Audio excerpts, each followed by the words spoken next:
Olá, seja muito bem-vindo ao nosso programa Espiritismo em 30 Minutos.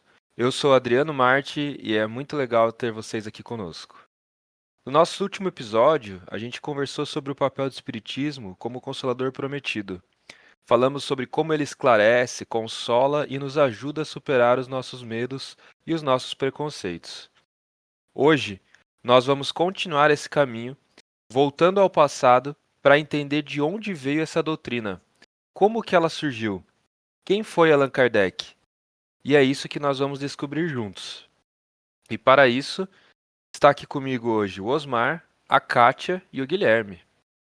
Olá, queridos amigos, grande alegria estarmos juntos novamente. Adriano, Guilherme, Kátia, você que nos acompanha nesse nosso podcast. Vamos discutir aqui assuntos muito interessantes sobre a história do cristianismo, do espiritismo, que vão esclarecer muito a compreensão do que nós temos hoje como doutrina católica ou cristã, né, e evangélicas, e também a proposta espírita do resgate do cristianismo primitivo. Fique com a gente. Olá, amigos. Com grande prazer que a gente se reencontra aqui, a gente fortalecendo laços, né? Nós já estamos aí no terceiro episódio, né? E acho que a gente já conquistou aí alguns grandes amigos que vão nos acompanhar. E com relação ao tema de hoje, né? O quanto é importante nós termos o conhecimento da história, né? Para que a gente possa entender até o surgimento do espiritismo, a sua época, né? O contexto histórico de tudo isso é muito importante. Então, eu quero convidar todos para que agora tenham bastante boa vontade e estejam conosco nessa nossa jornada de 30 minutos aí. Olá a todos, aqueles que nos acompanhem. Também é um grande prazer estar aqui de novo com vocês para para mais 30 minutos de espiritismo aí, todos juntos. Bom, gente, para a gente começar, acho que a gente precisa voltar bem no tempo, né? Não é pouco. E lá nos primeiros séculos do cristianismo, né? Ali, logo no começo do movimento do cristianismo. É isso mesmo, Osmar? Pois é, a gente tem que fazer uma viagem no tempo para entender um pouco o contexto da época de Jesus, né? Jesus vai desencarnar, então, vai ser preso na quinta-feira da véspera da Páscoa judaica. Ele é crucificado na sexta-feira, chamada Sexta-feira Santa, e ressuscita no domingo da Páscoa judaica, ou seja, ele ressurge espiritualmente, né, porque ele aparece para Maria de Magdala como um jardineiro. A narrativa da evangélica, né, do evangelho é essa. Maria vê Jesus no sepulcro, no jardim do sepulcro, como achando que é um jardineiro, e depois ele se revela como Jesus, o que mostra que é uma aparição espiritual, não é material, porque se fosse material, ela o identificaria de início, né? Porque ela conhecia Jesus. No entanto, ela acha que é um jardineiro, o que denota então, aí já de cara, um ressurgimento espiritual de Jesus, né? Não material. Também, então, ao próprio perispírito, que é o corpo espiritual, que é possível mudar de aparência, né? Nós sabemos disso, ele faz isso, né? Ele muda de aparência para mostrar-se como se fosse um jardineiro e depois se revela como Jesus. E ainda a mediunidade, né? Porque é um espírito desencarnado conversando com uma pessoa encarnada. Então, é um fato mediúnico, é um processo mediúnico. O que vai acontecer depois disso é que os apóstolos vão ficar meio inseguros, né? Vão se esconder, vão fugir. E aí começa um processo de divulgação do cristianismo. Estamos falando em Jerusalém, principalmente, né? E as cidades próximas, Cafarnaum, onde Jesus ficou, né? Betânia e tal. E aí surge um processo de divulgação do cristianismo nos moldes dos ensinos de Jesus, com amor, com caridade, com carinho ao próximo, com acolhimento, né? Sem líderes, com uma organização, vamos dizer assim, fraterna, né? Isso tudo é descrito no livro Paulo e Estevão, na mediunidade de Chico Xavier, pelo Espírito Emmanuel, que nós sugerimos muito fortemente a leitura, porque vale a pena a gente entender esse contexto. Também o livro Há 2000 anos, né, de Emmanuel também, na mediunidade de Chico Xavier. Jesus vai aparecer para Paulo de Tarso que era Saulo, né, que era o doutor da lei judaica, que perseguia os cristãos. Ele vai para Damasco, na Síria, e vai procurar. Também lá ele queria perseguir cristãos, porque ele achava que o cristianismo era uma ameaça ao judaísmo, né? E também os romanos achavam isso em relação ao Império Romano. E aí o que acontece é que Jesus aparece para Paulo na estrada de Damasco, convida Paulo, né? Então é mais um processo mediúnico em que um desencarnado aparece para um encarnado e faz um convite para Paulo para ser um divulgador do cristianismo. Paulo se converte de Saulo de Tarso em Paulo e começa a divulgação do cristianismo. Isso está ainda, logicamente, recente, né? Jesus havia desencarnado recentemente.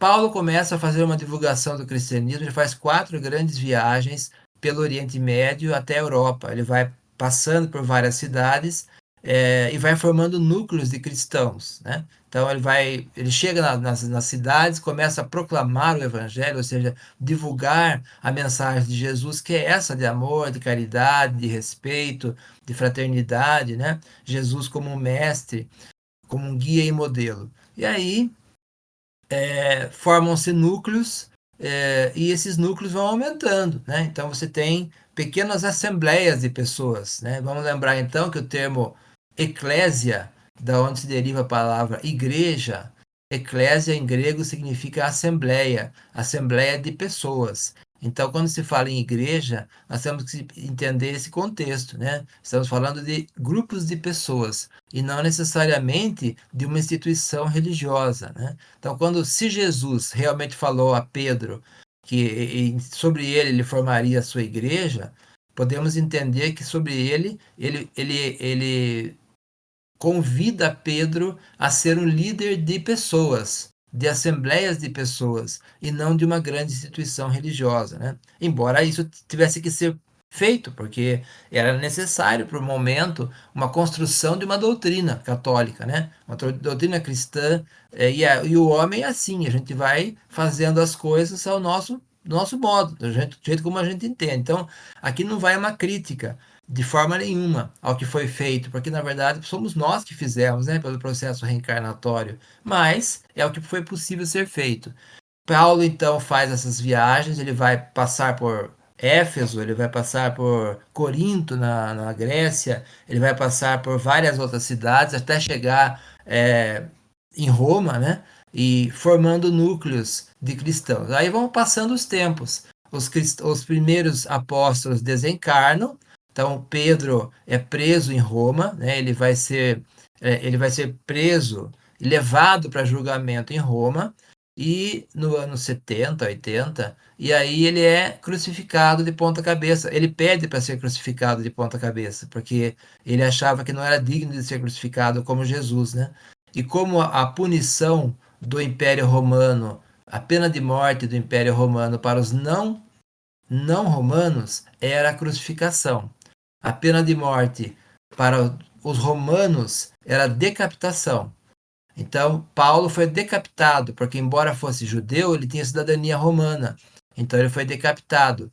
E os outros foram crucificados, principalmente Pedro foi crucificado porque ele não era romano, ele era judeu. Inclusive tem uma música, né, do Tim e Vanessa que fala sobre isso, né? Sobre essa história de crucificação com os pés apontando aos céus, né? Exatamente, muito legal, né? E aí, onde ele é sepultado?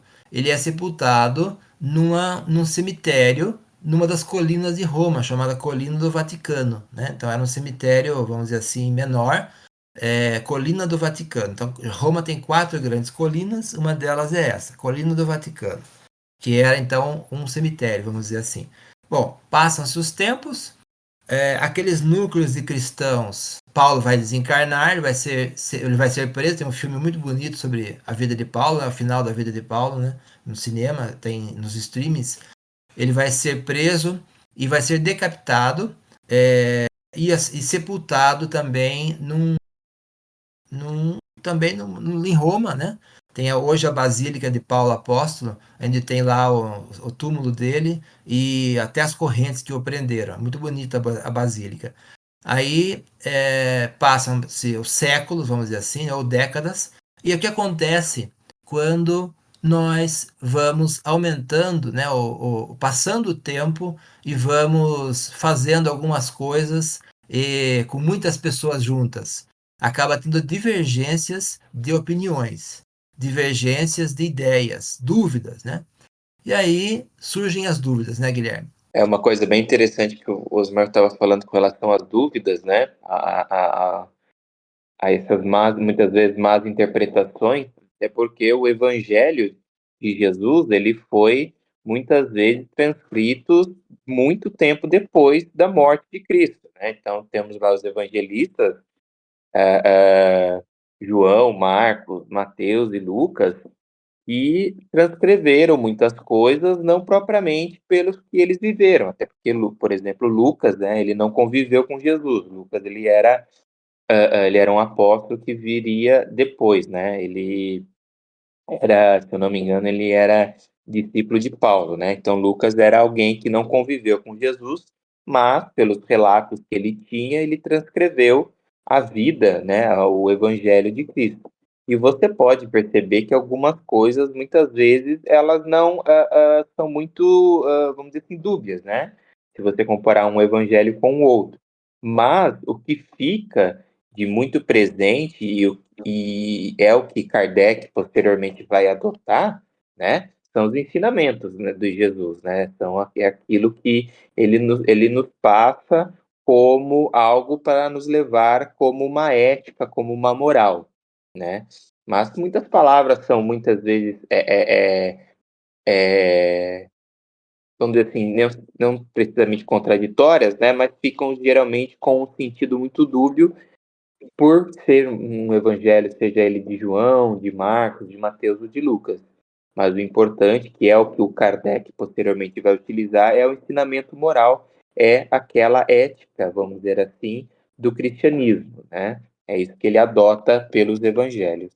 É o que acontece depois da desencarnação dos apóstolos e do tempo passando, os núcleos de cristãos vão aumentando. Onde Paulo passou, né, onde Paulo fez as suas pregações e formou os núcleos, que formaram grupos, que são as assembleias, ou seja, as eclésias, que foram formando igrejas cristãs primitivas, tanto na Turquia de hoje como na Síria de hoje, vamos dizer assim, no Iraque, no Irã, naquela região que era Pérsia antigamente, né? E eram outras culturas, outras ideias, e depois também, lógico, em Israel, na Palestina, nas cidades judaicas, né? Até a Grécia e Roma. E aí começam as dificuldades, porque são 100 anos, 200 anos do cristianismo já ter se estabelecido e não havia consenso, cada um achava uma coisa. Então, eles resolveram se organizar, né? Ou precisaram se organizar, porque já eram 200, 300 anos passados da desencarnação de Jesus. Esses evangelhos, como o Guilherme lembrou, foram anotações, né? A gente não sabe exatamente quem foi, porque não tem registro histórico, só tem o Evangelho, né? Então, quem foi que escreveu os Evangelhos de Mateus, Marcos, Lucas e João? Acha-se que foram eles, mas não se tem certeza, porque não existe registro histórico, não existe prova, né? Nem de Jesus ter vivido, né? Existem indícios que pode ser, mas não tem uma prova. A única prova de Jesus, relato de Jesus histórico, é um relato do Flávio Joséfo, que é um historiador judeu, no livro A História do Povo Hebreu, em que ele cita Jesus, mas é assim, né? Muito rápido, muito rapidamente. Então, o que nós temos é dos evangelhos. Existem várias correntes de pensamentos que acham que Jesus foi bombado pelo Império Romano, vamos dizer assim. Depois que o Império Romano se tornou cristão, para ter mais poder, eles aumentaram a narrativa bíblica, né, a narrativa do Evangelho. É uma tese, né? Nada é certeza porque não se tem essa informação. O que nós temos depois é pelo Espiritismo, que resgata o cristianismo primitivo, os espíritos que vêm pela própria codificação de Allan Kardec, né, da Emmanuel, André Luiz, vem resgatando isso. Mas historicamente o que a gente tem são os evangelhos. Aí os grupos de cristãos resolveram se organizar e tinham seus líderes, que eram chamados de bispos. Esses líderes, esses bispos, se reuniam em reuniões chamadas de concílios. Esses concílios, como o nome já diz, era para se conciliar, né? Ou seja, havia divergências entre eles. E aí eles se conciliavam, eles se reuniam e decidiam como seria a doutrina cristã. Isso ainda antes do Império Romano se tornar cristão. Então, basicamente, no ano 325, o imperador Constantino resolve, ele se torna cristão e determina o Império Romano como cristão. Então, o Império Romano passa a ser cristão. O que acontece com essa mudança? O que acontece com essa mudança é que aquele cristianismo primitivo de simplicidade, né, de humildade, ficou um pouco mais para trás. O que se tem hoje é o Império Romano cristão. Então, o que acontece quando o maior poder do mundo se torna cristão? Que era o Império Romano era o maior poder do mundo, né? Você imagina, né? O que seria hoje um grande império mudar de religião? Ele traz para o império, para o cristianismo, ele traz a cultura romana, ele traz as ideias romanas, né? Ele traz a prática religiosa romana, que era o que? Era o paganismo. O paganismo era aquele culto aos vários deuses, com as imagens, com os rituais, né? Com os paramentos, com os altares. A gente vai no Museu do Vaticano ou vai no Museu do Louvre, você vê as imagens, as esculturas das deusas, dos deuses gregos e romanos, né? Isso era um costume dos gregos e romanos que eram pagãos, ter imagens e ter altares, inclusive altares domésticos, em que eles cultuavam os deuses com os seus rituais. Isso vai ser incorporado pelo cristianismo, pelo novo cristianismo, que é o império, que é hoje, podemos chamar agora de catolicismo, porque catolicismo, o termo significa universal. Católico quer dizer universal. Então eles universalizaram a ideia, a doutrina, que era basicamente uma doutrina ainda próxima da mensagem de Jesus.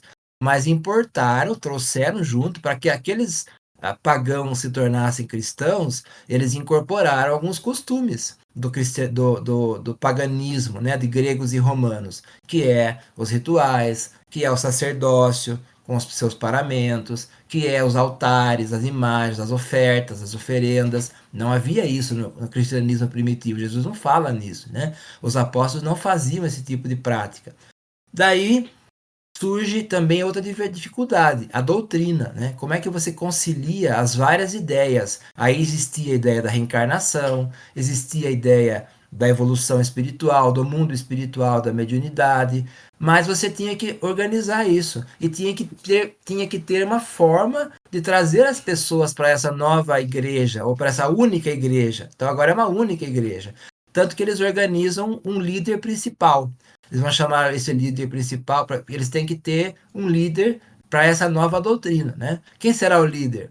Da maior cidade do império, de Roma. Então, o líder de Roma, o bispo de Roma, passa a ser o Papa. Papa quer dizer, significa o pai, né? Então, o pai de todos os outros. Era o bispo principal, que é o bispo de Roma, que foi se tornando então Papa, que é o líder das outras todas igrejas e agora então unificadas como uma igreja católica, ou seja, universal. Mas aí tem as questões doutrinárias, né? Então Jesus era Deus, Jesus era homem, Jesus é um salvador. Como é que se dá essa salvação? Existe uma salvação? Não existe? A questão do papel do dinheiro, do poder financeiro, né? Tudo isso foi sendo resolvido. Então, o que nós temos hoje é uma herança, depois de 1.800 anos, né? É uma herança disso, desses concílios. Então, houve o concílio de Nicéia no ano 325, houve o concílio de Constantinopla em 553, vários concílios.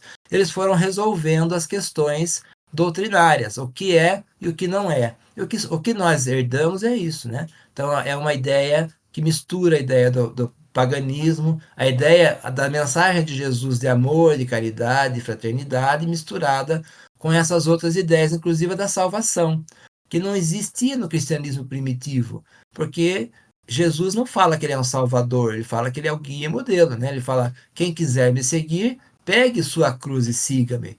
Se ele falasse que se ele fosse um salvador, ele diria: olha, quem quiser me seguir, deixa aí a sua cruz que eu resolvo.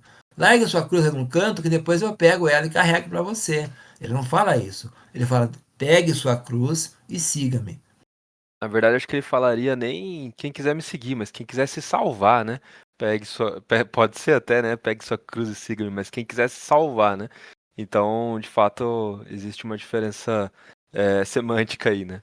E é interessante porque, assim, entre aspas aqui, tá, regras, né, de todo esse jogo da igreja, né, ela vai mudando de acordo com a evolução dos tempos, né? Então, lá no passado, os padres podiam casar, depois da Idade Média já não podem mais, né? Existe uma justificativa para que isso aconteça, e como a igreja é feita por homens, ela, né, vai se moldando às necessidades da cultura daquele momento, certo? Uma coisa também que, como o Osmar falou, né, com relação aos concílios e até mesmo a reencarnação, é algo que fica muito evidente que o espiritismo ele é bem vinculado ao cristianismo, né? Porque, por exemplo, o Concílio de Constantinopla foi aquele que, por meio de algumas alterações, ele derrubou a ideia da reencarnação, ou seja, antes do século VI, né? Os cristãos acreditavam na reencarnação, acreditavam que poderia haver a reencarnação.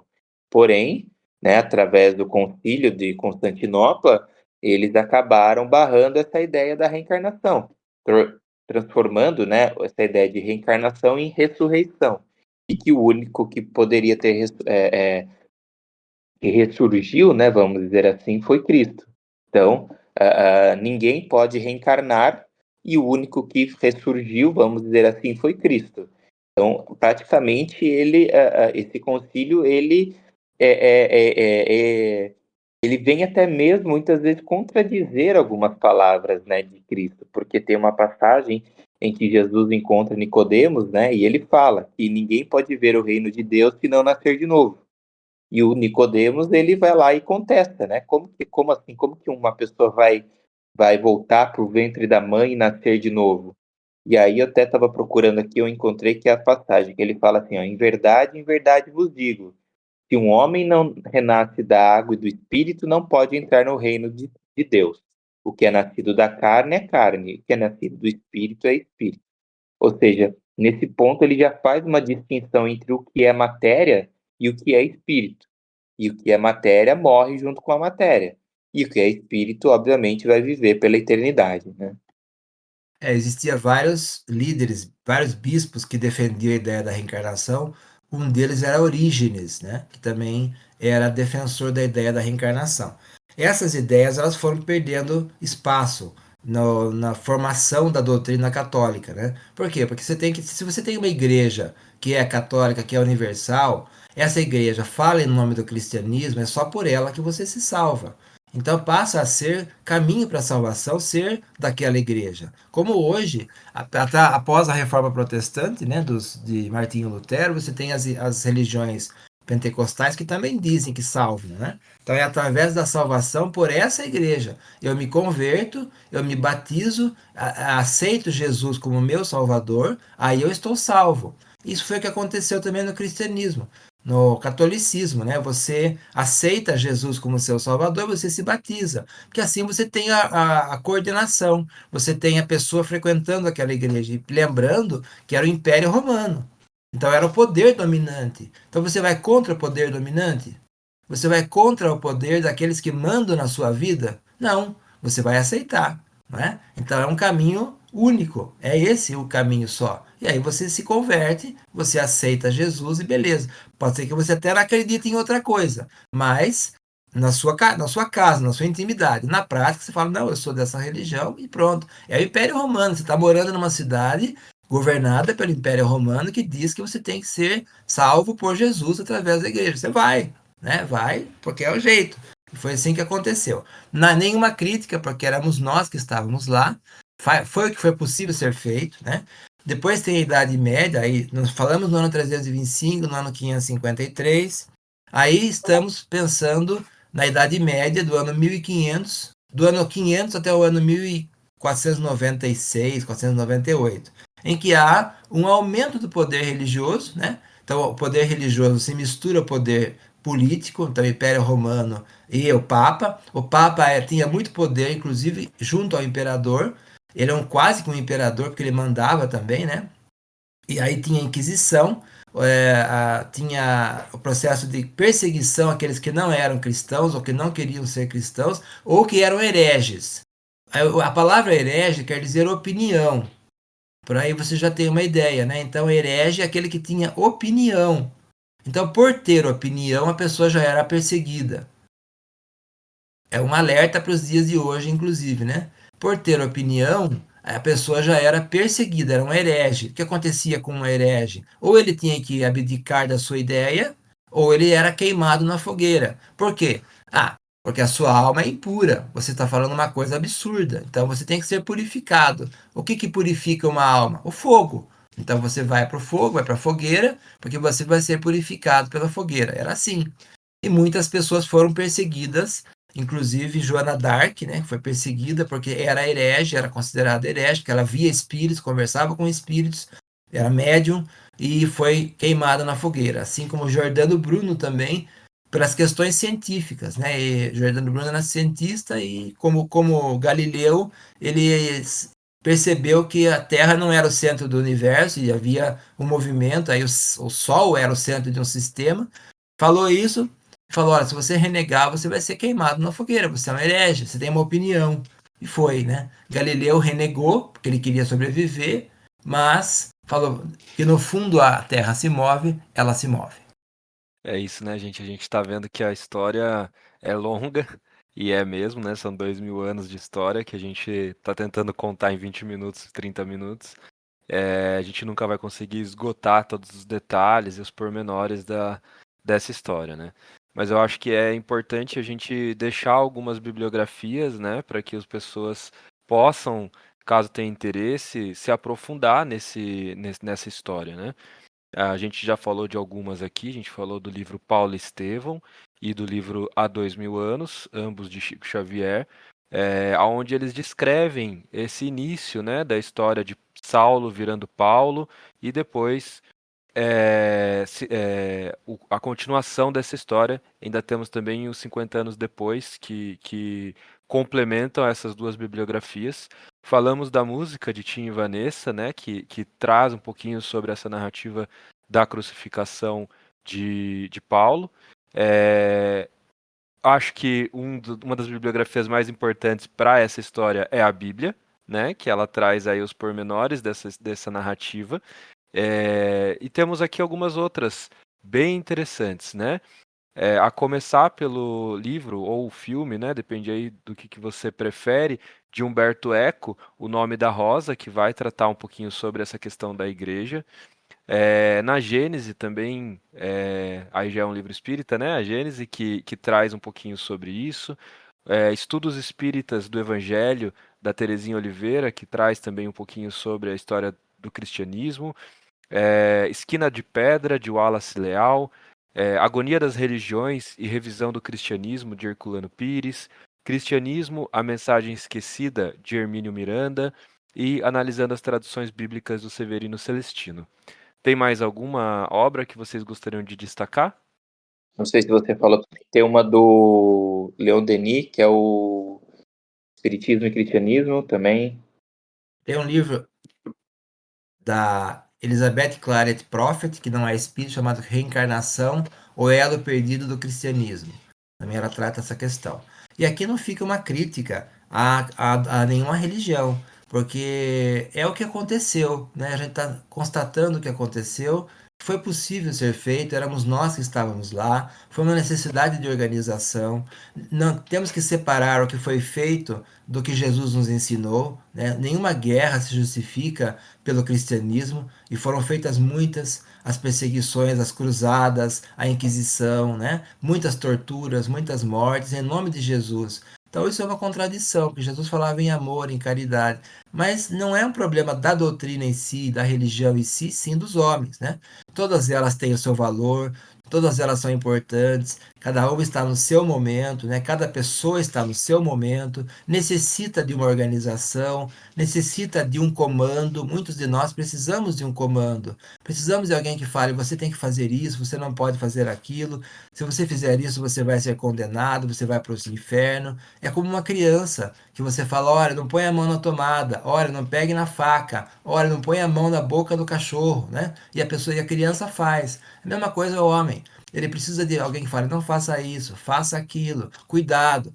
Nós espíritas achamos que isso está na doutrina espírita e não nas falas das pessoas, mas cada um tem a sua visão.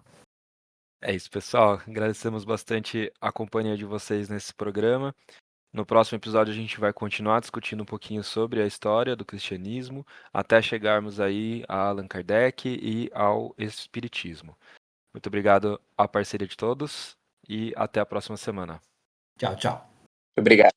Tchau, tchau, amigos. Eu queria dizer só da importância que foi esse episódio para os nossos ouvintes, os nossos amigos entenderem por que o Espiritismo é o cristianismo redivivo. Até o próximo episódio.